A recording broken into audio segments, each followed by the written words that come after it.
Benih melambangkan sabda Allah, penaburnya ialah Kristus.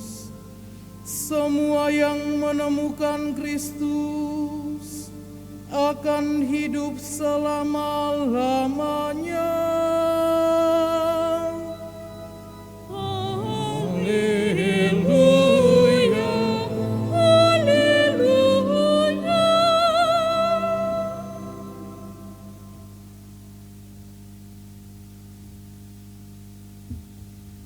Tuhan sertamu.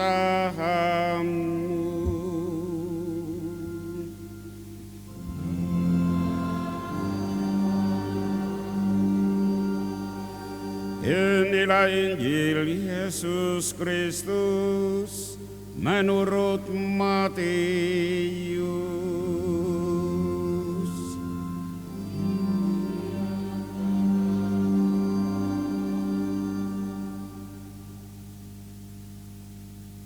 Pada suatu hari, Yesus keluar dari rumah dan duduk di tepi danau.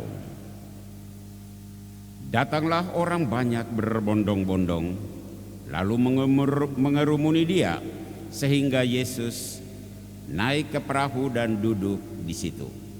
Sedangkan orang banyak semuanya berdiri di pantai. Yesus mengajarkan banyak hal kepada mereka dengan memakai perumpamaan-perumpamaan. Ia berkata, ada seorang penabur keluar untuk menabur. Pada waktu ia menabur, sebagian benih itu jatuh di pinggir jalan. Lalu datanglah burung-burung dan memakannya sampai habis. Sebagian jatuh di tanah yang berbatu-batu, yang tidak banyak tanahnya, lalu benih itu pun segera tumbuh, tetapi karena tanahnya tipis, sesudah matahari terbit, layulah tumbuhan itu dan menjadi kering karena tidak berakar. Sebagian lagi jatuh di tengah semak duri. Makin besarlah semak itu dan menghimpitnya sampai mati. Sebagian jatuh di tanah yang baik lalu berbuah. Ada yang 100 kali lipat, ada yang 60 kali lipat, ada yang 30 kali lipat. Siapa bertelinga, hendaklah ia mendengarkan. Demikianlah Injil Tuhan.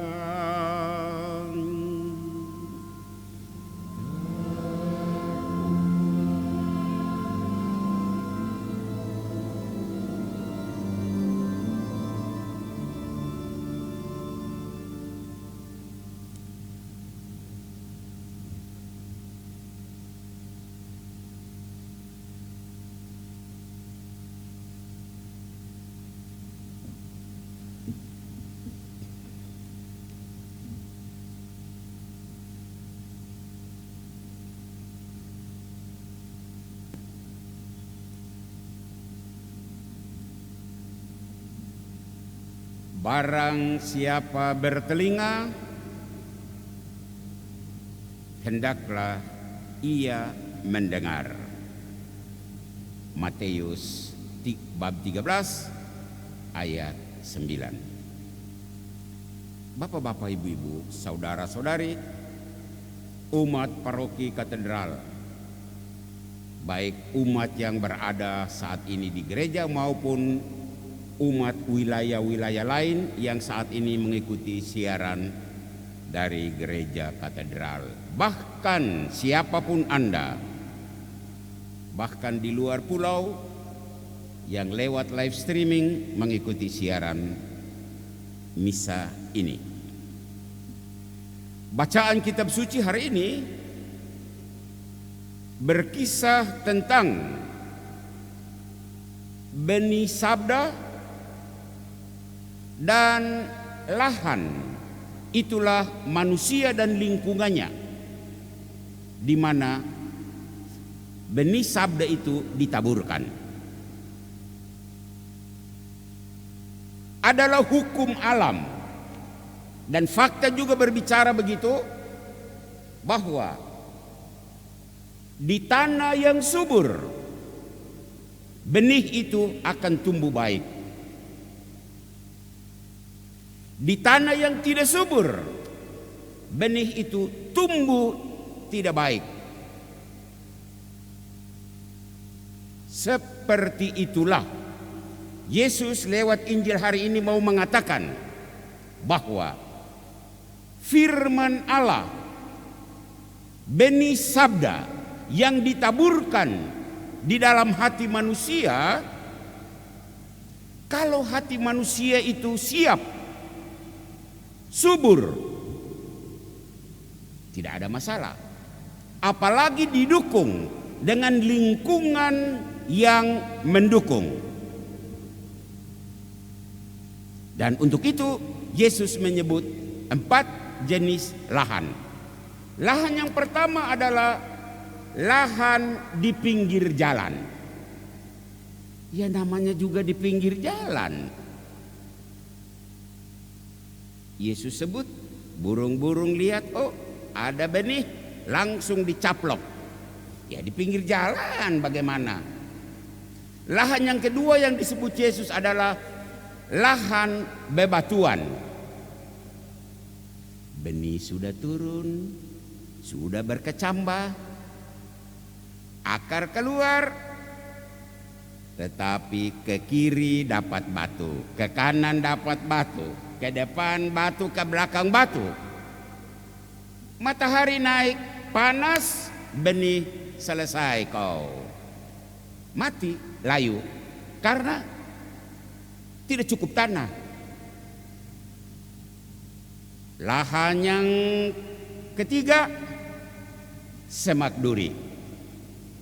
Mungkin tanahnya bagus, subur, benih sudah tumbuh, tetapi tanaman itu naik, depan semak duri, di belakang semak duri, kiri semak duri, kanan semak duri, ke atas juga semak duri. Dia tidak bisa tumbuh karena terlalu banyak semak duri. Matilah dia. Dan yang keempat, Yesus bilang lahan yang baik. Benih itu tumbuh bebas tanpa halangan, dan dia menghasilkan buah. Ada yang 100 kali lipat, ada yang 60 kali lipat, ada yang 30 kali lipat. Ini kitab suci yang kita dengar dalam Injil hari ini. Pertanyaan, umat wilayah ini, kamu itu masuk di lahan yang manakah? Umat paroki katedral masuk kategori lahan yang mana? Untuk menjawabnya pertanyaan ini, saya akan memakai ilustrasi misa live streaming yang kita sudah jalani beberapa minggu ini,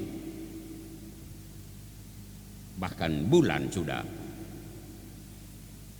Diumumkan oleh Dewan Paroki bahwa waktu kita memasuki misa live streaming yang pertama, nanti umat di rumah-rumah ya, siapkan meja kecil, taruh lilin, bunga kalau bisa, kitab suci yang terbuka, dan di depan altar kecil itu Anda memasang entah handphone, entah laptop, entah televisi, seperti yang ada di gereja.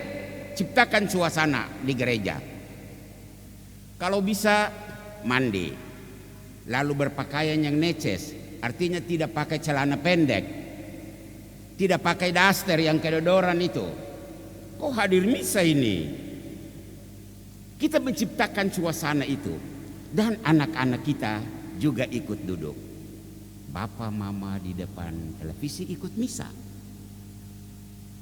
Sama dengan misa di gereja, hanya bedanya bahwa di gereja kita hadir seperti ini dan sebentar komuni kita terima komuni sungguhan.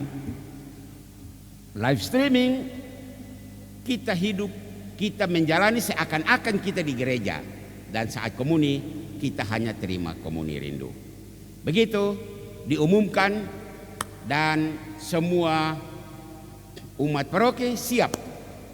Minggu besok ada misa live streaming. Adalah sebuah keluarga, Bapak Epi dan Ibu Priandani. Mereka punya anak nama Deco, ya, anak kelas 1 atau kelas 2. Mereka juga mendengar pengumuman dari Dewan Paroki dan mereka cerita, ya kita nanti misa live streaming. Deco si kecil ini, dia juga mendengar, oh ada misa live streaming besok Minggu jam 9. Tibalah hari Minggu itu. Dan si Deco itu tunggu-tunggu, ini sudah mau jam 9, tapi rumah sepi-sepi saja. Jam 9 tepat dia masuk ke ruang tamu itu, tidak ada apa-apa. Papa mama di mana ya? Dia cari. Ternyata mamanya ada di kamar mandi. Dia sedang cuci pakaian.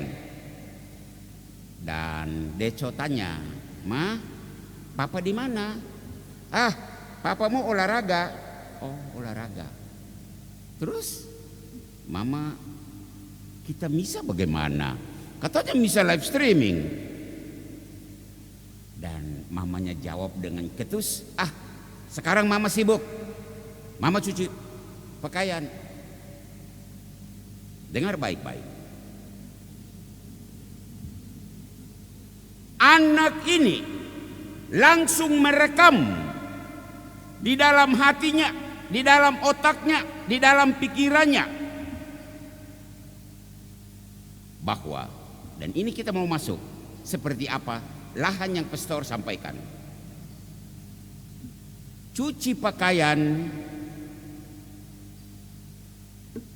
itu utama, lebih penting daripada mengikuti misa live streaming. Ini model lahan di pinggir jalan.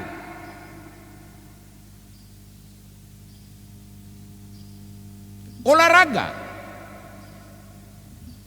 itu utama Minggu pagi, bukan misa live streaming. Si kecil Deco itu mencatat di memorinya bahwa ikut misa adalah masalah sampingan, masalah pinggir jalan.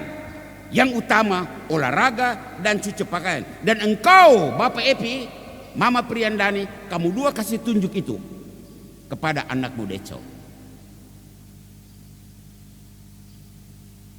Kamu dua jangan kaget. Deco tumbuh besar, remaja.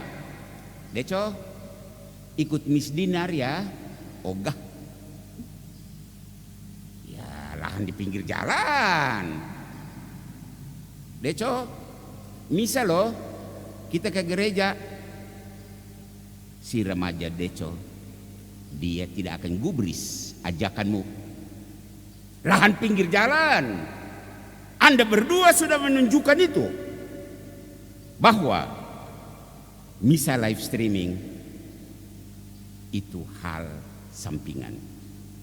Dan kau jangan kaget kalau dia tumbuh menjadi besar dan dia memilih pasangannya, dia tidak mengutamakan calon istri yang sesama gereja, yang sesama iman.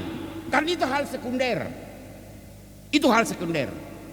Siapa yang ajar? Orang tuanya. Sejak Deco masih anak-anak. Lahan pertama, lahan di pinggir jalan.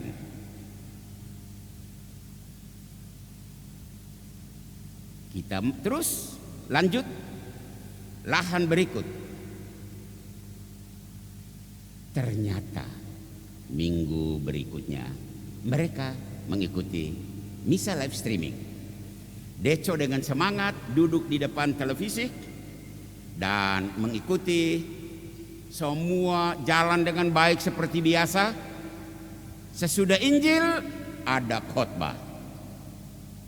Ya namanya anak kecil, dia dengar pastor omong apa, suara pastornya halus, baru seperti dia membaca saja, tidak menarik.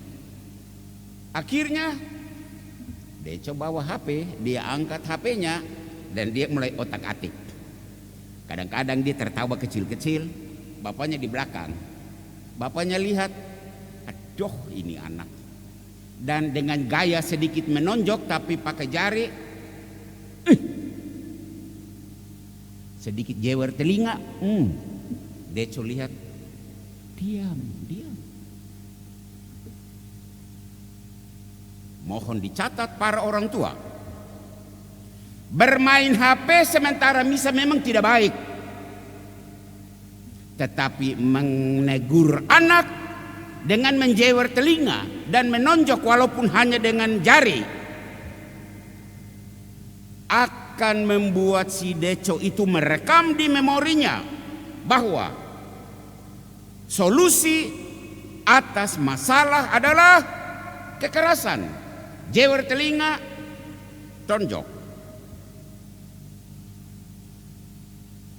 Bapak Epi, Ibu Priandani, Anda berdua jangan kaget. Kalau Deco tumbuh jadi besar dan setiap permasalahan akan diakhiri dengan berkelahi, kekerasan itu yang menyelesaikan masalah. Anda berdua jangan kaget. Itulah lahan bebatuan. Lanjut lahan ketiga. Misa jalan terus sampai doa syukur agung. Orang Katolik sepanjang misa itu salah satu momen yang amat sangat tenang, mereka menjaga keteduhan adalah pada saat konsekrasi. Karena saat konsekrasi itu roti berubah menjadi tubuh Kristus dan anggur berubah menjadi darah Kristus. Perhatikan sikap orang menjelang konsekrasi, semua siap. Mereka tiba pada saat itu. Deco juga duduk mengambil sikap seperti kedua orang tuanya, ya. Tiba-tiba HP bergetar. Ada getaran. Ibu Priandani punya HP. Seharusnya yang dibuat oleh Ibu Priandani adalah tenang saja, biar ini saat konsekrasi. Itu tidak dilakukan. Langsung dia mengambil HP itu, berdiri, keluar dari ruangan, masih di depan pintu, cas cus. Deco hanya menoleh. Oh, mama begitu ya.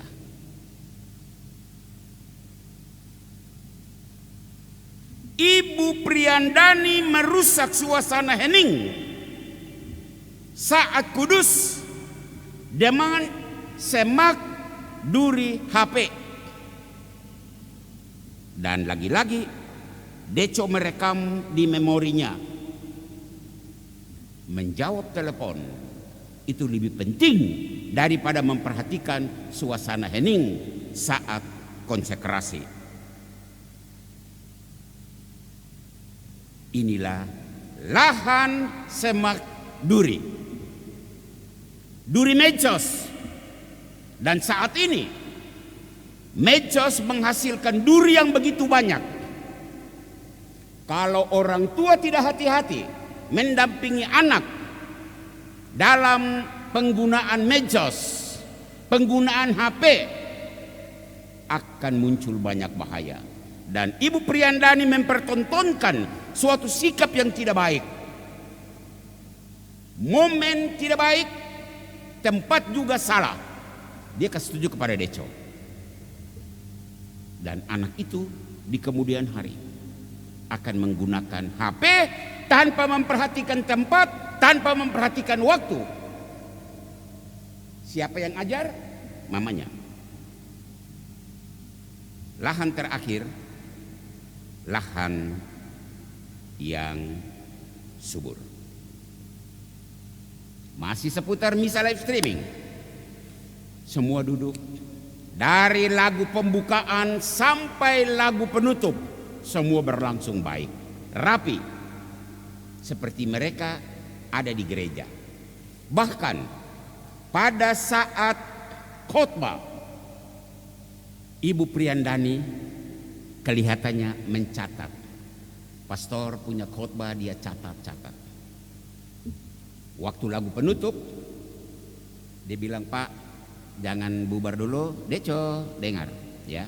Tadi pastor dia menerangkan ini pokok-pokok yang tadi pastor sampaikan. Papa, dengar ya, Deco, ini. Ini keluarga yang tanah subur." Dan Injil Matius dalam bab 13 ayat 8 mencatat, sebagian benih jatuh di tanah yang baik lalu berbuah.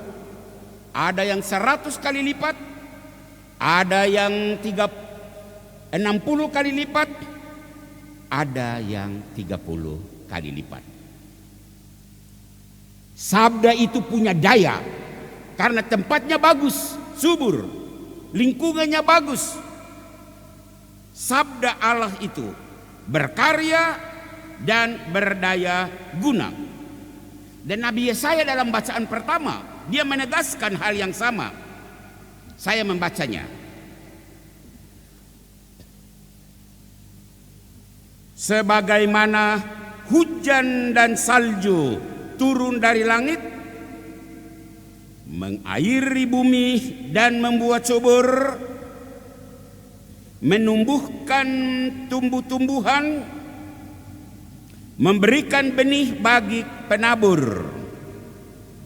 Demikianlah firman yang keluar dari mulut Allah, melaksanakan apa yang dikehendaki oleh Allah. Yesaya bab 55 ayat 10. Bapak-bapak, ibu-ibu, saudara-saudari, umatku yang terkasih, akhirnya barang siapa punya telinga, hendaklah ia mendengarkan. Amin. Tuhan memberkati kita sekalian.